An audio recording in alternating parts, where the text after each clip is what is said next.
Hey, welcome to another episode of the Craig Groeschel Leadership Podcast. You're in for an amazing treat. We have a bonus episode today, and I've got Carly Fiorina, an incredible business leader and executive at AT&T, the former CEO of Hewlett-Packard, leader and a coach to multiple nonprofit organizations. Carly is a world-class leader. She's a cancer survivor, even a one-time United States presidential candidate. I'm excited for you to hear from her. Let's now go to the interview with Carly Fiorina.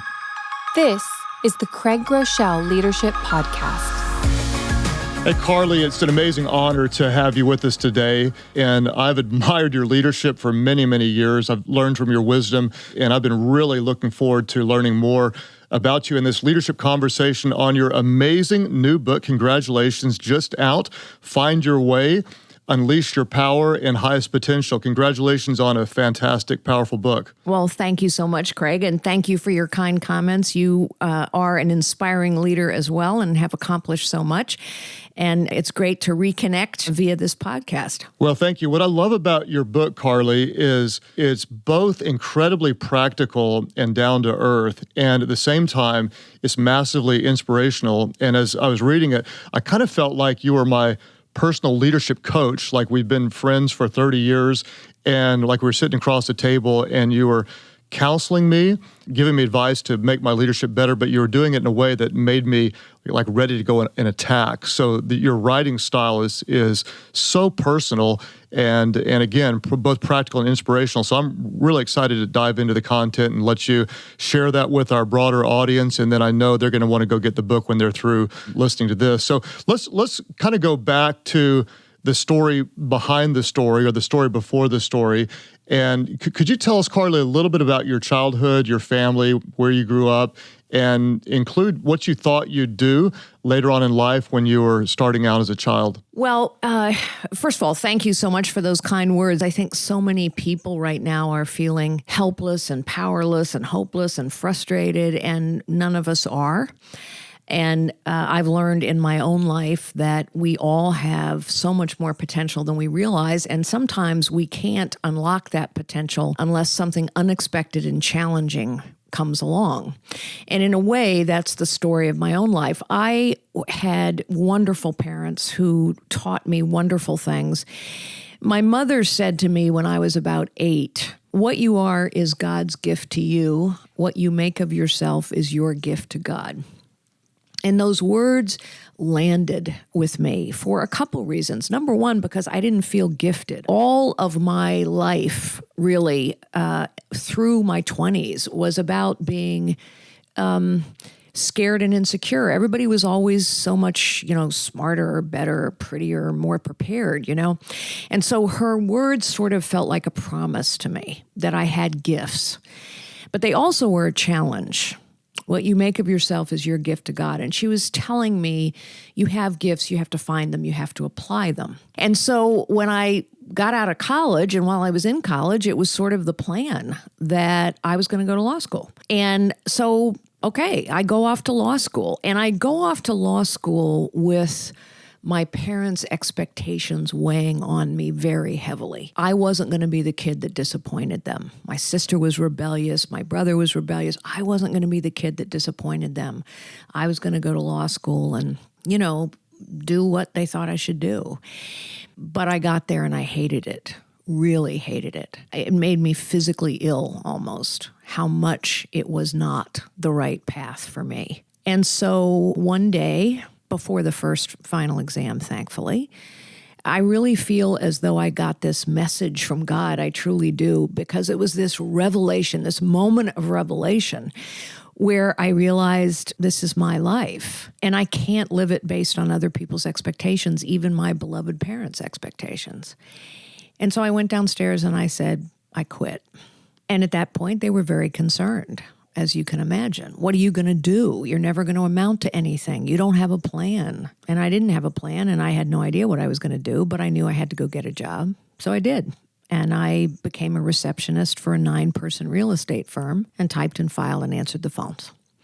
And what kept me going in that period was words from my dad. He had always said to me, Carly, no matter what you do, work hard, focus on excellence, do an excellent job.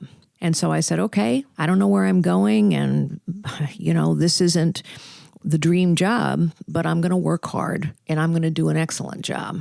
And what I learned is if you do that, opportunity knocks. Well, you obviously did that, and it really means a lot to me personally to hear you talk about your insecurities. And I think that's what I love about your writing is we know you from the headlines. You're, previous presidential candidate. You were the amazing CEO of Hewlett-Packard. And so we see this massive, powerful leader, and yet you didn't see yourself that way.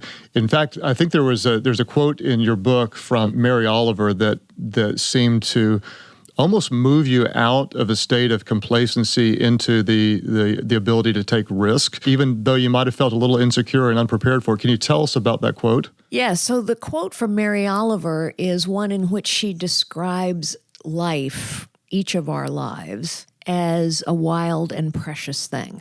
And I think it's such a beautiful way to describe the potential that each of us have in our lives. I believe that people are created on purpose and for a purpose. I also know that many people never get a chance to find or fulfill their purpose. And I know that fear or insecurity or doubt holds so many of us back from finding and fulfilling our purpose. And so that decision to drop out of law school was the first decision that I had ever made where I literally had to overcome my own fear. And the reason that was so important is because as I went on, it wasn't that I became fearless, not at all. In fact, one of the things I've learned is everybody's afraid. Everybody's afraid of something. And most of the time we're afraid of some kind of silly things. But all those kinds of fears hold us back. And so it was interesting. I was with a group of people yesterday, and this man asked me, he said, where have you found all this courage that we see you display? And I said, you know what? Courage takes practice. And until and unless we can get over our fears, we will not have that wild and precious thing that Mary Oliver calls our life. And we also will never fulfill our potential, and we won't make the kind of positive contribution that we're meant to make. So I'm curious, as you grow in your leadership expertise and as you have success along the way, does the fear diminish or do you just get better at dealing with it? Well, a little bit of both, honestly. Yes, the fear diminishes in the sense that the small things don't scare you anymore, but there are big things that still might scare you. For example, by the time I got to be a CEO, I wasn't afraid of people's criticism. That's a good thing because criticism is always the price of leadership. And you have to be able to withstand criticism. And you have to be able to say what other people say about me doesn't define me. What defines me is my own character, my own behavior, my own choices, my own impact. And so you get better at bigger fears. But fear is part of the human condition, and all of us have it. Courage takes practice. I love those ideas, Carly. Courage takes practice. And then it hit me, and I can imagine some people listening right now, that you get better at bigger fears, because I know like right now I'm facing some things that I almost said it out loud last night, but I was feeling it. I almost told my wife, I actually feel afraid that I'm not going to be able to do this. And so that speaks to me. And I think one of the things about your heart that just comes through on every word of the page is your belief in the limitless resource of human potential. Can you talk to me about that phrase and how that could inspire someone to have the courage to attempt to do more? Think about it for a moment. Every resource in the world is limited except our potential. That's just true. And we so often overlook people's potential because of their circumstances, or because of their appearance, or because they don't agree with us, or because we don't really understand them, and so we're suspicious of them. But the truth is, all of us have God-given gifts, and all of us actually have more potential than we realize. That's so helpful. In fact, in your book, you kind of wrote a little bit about that people can get locked up, and even everything you said just can move them past that. I think one of the biggest things that you write about, and I've experienced as well, is that our self-limiting beliefs often hold us back from living to our full potential. I think in that vein, you say that it's really more important, if you're going to max out and fulfill your potential, that you write about choosing path over plan. Can you unpack that idea for us, Carly?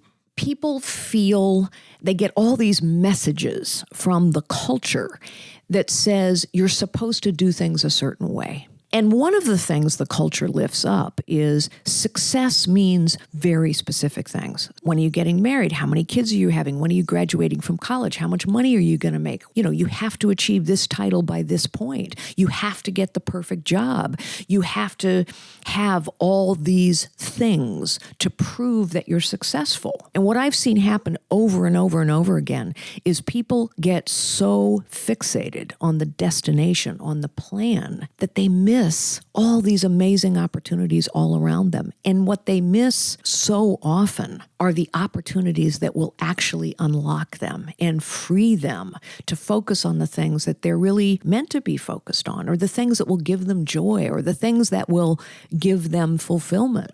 And so what this book talks about is get on a path to unlocking your potential, which involves key behaviors like courage and character and collaborating well with others and seeing possibilities. Get on a path and don't get hung up on the destination. That's so helpful. Carly, I'm curious, a lot of CEOs, they'll talk about knowing, they always wanted to be a CEO. That was a destination for them.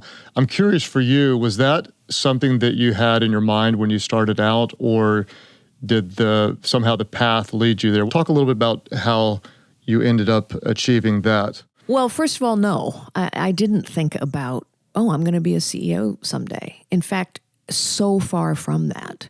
When I finally got an MBA and I finally landed in corporate America in an entry-level job, honestly, my prayer was, please let me keep this job. And so here's the thing that happened. I saw problems everywhere. And so honestly, what I did to go from secretary to CEO was not get on the plan and I'm going to be a CEO someday. No, it was there are a bunch of problems all around me. There always are. There are a bunch of people all around me. And they have a lot of potential and they have a lot of good ideas. And so we're going to get together and we're going to solve these problems and we're going to make a difference. And when you do that, you find out what you're made of. You find out what other people are made of, and results get noticed. I think that's so helpful because it's really tempting, and you're right, culture and social media it defines what is success, and so we end up creating goals that may end up either not delivering or take us to a place that really is under our potential. And I love, Carly, the way you write about those who are closest to the problem. In fact, you just kind of mentioned it, that you say those that are closest to the problem are most insightful about the solution. Would you mind telling us the illustration you gave in your book about the person you supervised at AT&T that was able to solve a problem that the organization never even knew existed? Yes. So here's an example. The person you're referring to is named Jim. He was an engineer. I didn't know anything about engineering, but he was in my very small organization. Jim was a guy who I sat down with early on in my job and said, Jim, do you see any problems? And he said, well, yeah, I design circuits. That's what he did. Jim was, by the way, talk about judging someone by their circumstances or their appearance. Jim was totally unremarkable. Everybody just sort of overlooked him. He didn't play the game. He didn't manage up. He ate lunch at his desk every day. He was just completely unremarkable. And he said, I design circuits, and I noticed that when we're billed for those circuits, the bills don't match the designs. Now, the bills weren't his job. The bills were accounting's job.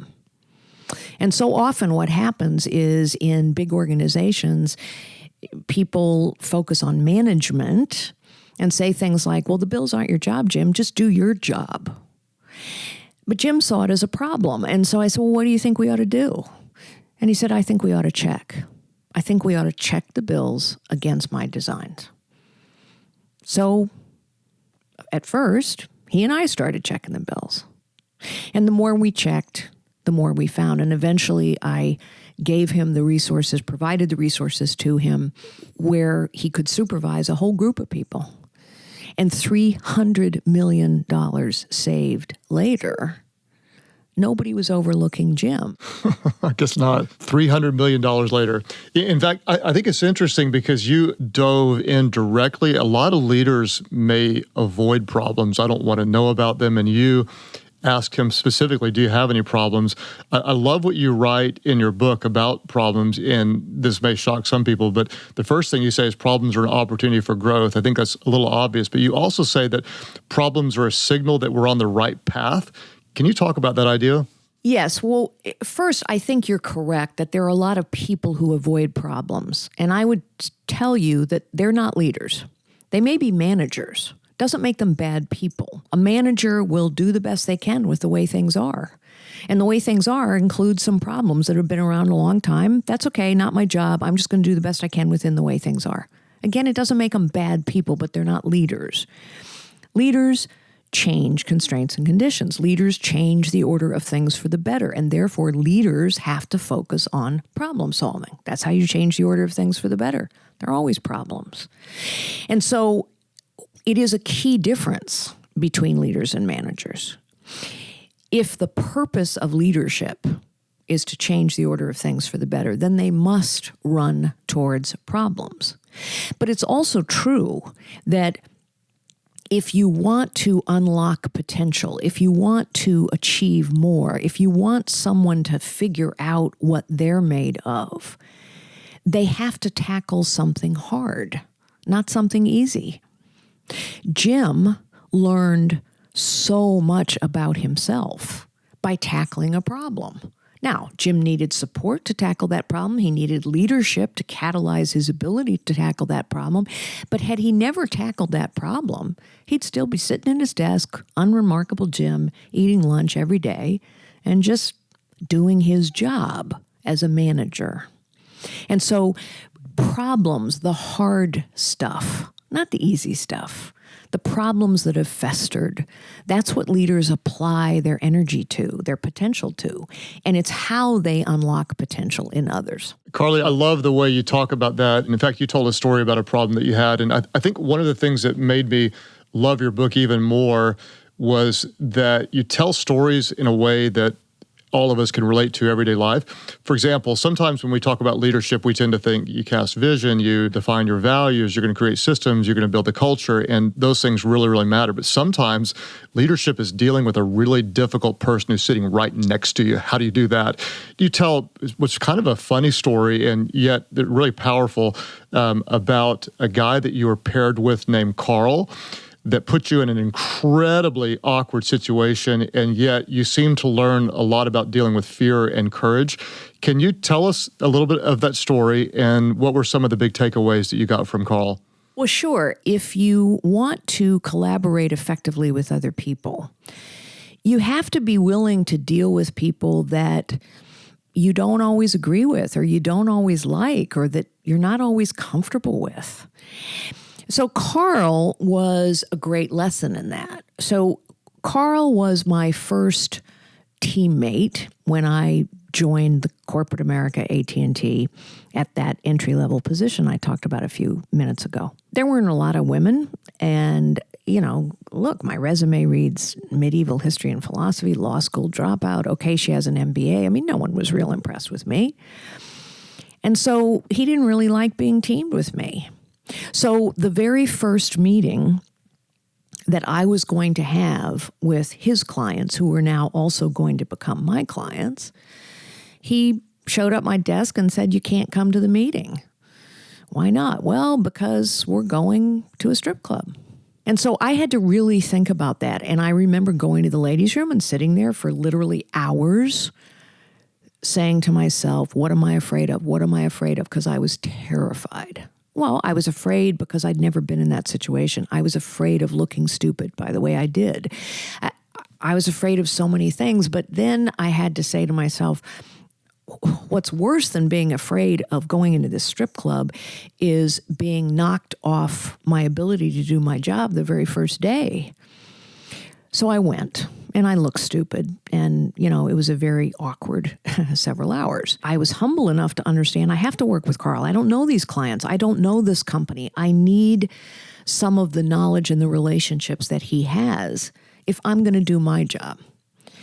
But I also began to have empathy for Carl because it turned out that Carl was afraid too. What Carl was afraid of was being kicked to the side of the road after a lifetime of a career that he was proud of. And so with that combination of humility and empathy, and Carl figured out he needed me because I would attend to the details of getting things done that he wasn't very good at. So we became good colleagues and good teammates. And the reason I tell that story is not just to illustrate that we're all afraid of things and courage takes practice and you got to overcome your fears. I also tell that story to say, look, there are bad people out there that engage in bad behavior, and that needs to be confronted. But most people aren't bad. They may be thoughtless, careless, clueless.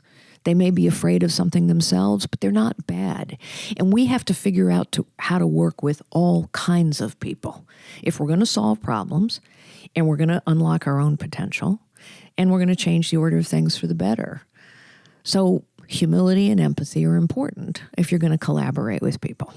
I thought that story was really interesting because there are so many different ways that you could have responded to that. And I think a lot of people would have been angry, would have disconnected, would have recognized he was kind of having a power play against you or whatever.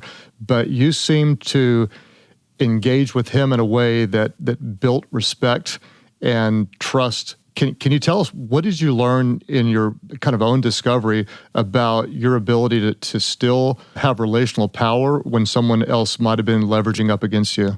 Well, I'll tell you another story to illustrate this, perhaps. I had a boss who was introducing me to my new subordinates and who introduced me with the line, "This is Carly, your new boss. She's our token bimbo."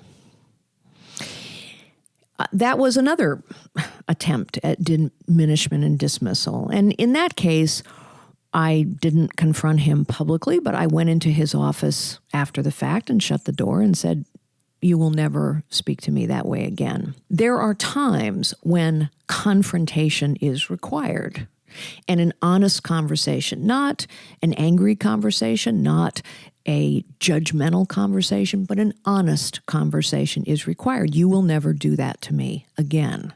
There are other times when you make your point. I went to the strip club, and then you settle down and figure out how to work with someone. I couldn't rely on position or title to demand respect from people. I didn't have a position or a title.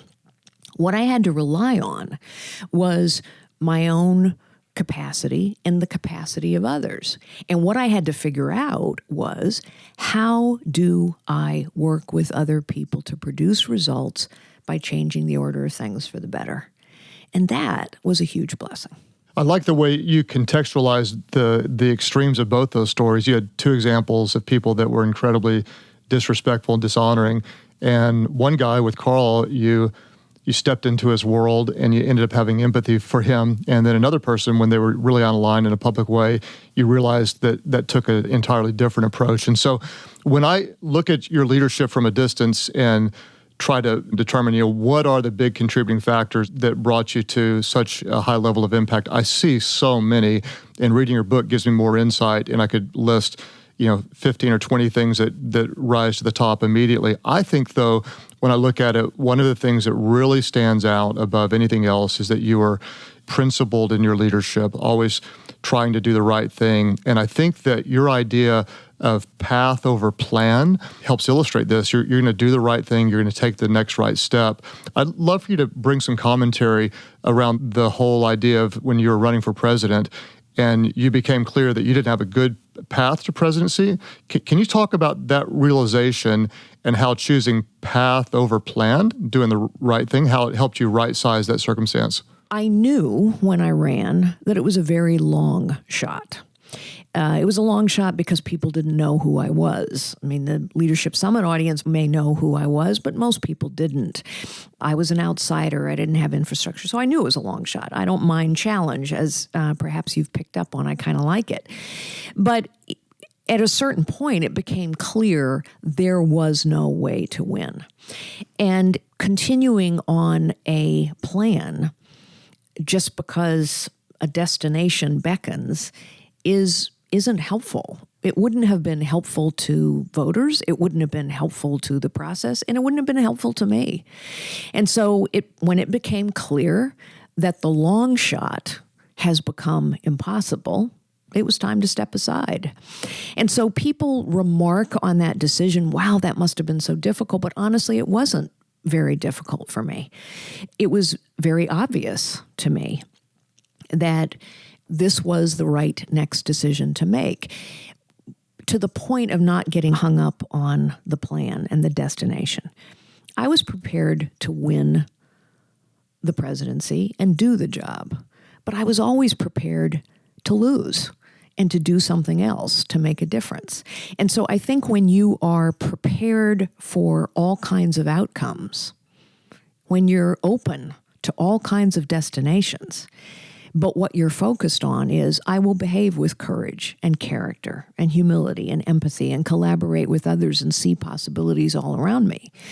When you focus your energies on that path, instead of getting hung up on a specific destination, the right choices are easier, not harder. It's so helpful. I want to make sure, Carly, that our leaders know the name of your book is Find Your Way, Unleash Your Power and Highest Potential. And I want to thank you for the years of sacrifice and faithfulness and the price you paid to get to where you got, and then to take the time to sit down and to write a book that is so personal, so inspirational, so practical. It's been a real honor just to get to know the leader behind the headlines. And I'd love to kind of close out with giving you the chance to offer a final encouragement to our listeners. And maybe you can answer this for us. If leaders could do one thing today to find their path in life. I want to be on a path. I'm not trying to follow a plan, but I want to be on the right path to live out their wild and precious life, as you quoted in the book.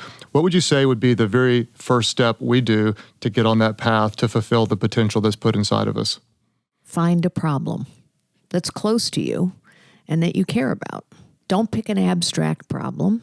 Find a problem that's close to you and that impacts you. And think about why you care about that problem. And then begin to gather others who care about that problem. And that's the kind of practical advice. I give some practical advice about how to find the right problem. And then when you get afraid, when you come up with all the reasons why you shouldn't do it, you couldn't do it, no one will understand, you'll get criticized, then take a big pause and ask yourself the basic question, what am I afraid of?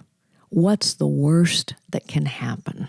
But in the end, honestly, success, a successful life, is not defined by the destination you achieve. It's defined by love and moments of grace and positive contribution. And I've considered my life, despite its setbacks and its travails and its troubles, and those are part of every life, I consider my life a great blessing and a life filled with joy. Solving problems can bring joy, in addition to unlocking your own potential. I love that so much. I try to tell myself this: success isn't something that you accomplish in the future. Success is being obedient and faithful today. And that kind of idea just runs through everything that you write. And so to everyone listening right now, I hope that you hear the heart and the passion behind Carly's words, that find a problem. There's something nearby that you care about that's not right, and leaders tend to make things wrong right. And that could be your next assignment. The book is called Find Your Way, Unleash Your Power of the Highest Potential. Go out and get it right now. And Carly, it's been amazing to have you at the Global Leadership Summit in the past. I'm excited about the Global Leadership Summit this year. I have the honor of serving again. I've got a new idea that we're going to talk about, and we've got an amazing faculty. So I know we've got leaders all over the world that still have time to be a part of one of the Global Leadership Summit sites. Carly, thank you for your amazing book. Thank you for your example. Thank you for your heart, your passion, and thank you for writing a book that was just like you're my leadership coach. Thank you for being my mentor through your book and all that you've done. It's been an honor to spend some time with you. Well, thank you so much, Craig. This has been a very wonderful conversation for me as well. Thanks, Carly. If you're new with us, we come out with a brand new leadership teaching on the first Thursday of every single month. So I'll look forward to sharing that with you next time. If this podcast is helpful to you, it means the world to me when you share on social media. Thank you for doing that. Please rate it, review it, get the word out. I can't wait to share more with you. We always say this: be yourself as a leader. Have confidence in what is inside of you, because people would rather follow a leader who's always real than one who's always right. Thank you for joining us at the Craig Groeschel Leadership Podcast. If you want to go even deeper into this episode and get the leadership guide or show notes, you can go to Life.Church/leadership podcast. You can also sign up to have that information delivered straight to your inbox every month. In the meantime, you can subscribe to this podcast, rate and review it on iTunes, and share with your friends on social media. Once again, thank you for joining us at the Craig Groeschel Leadership Podcast.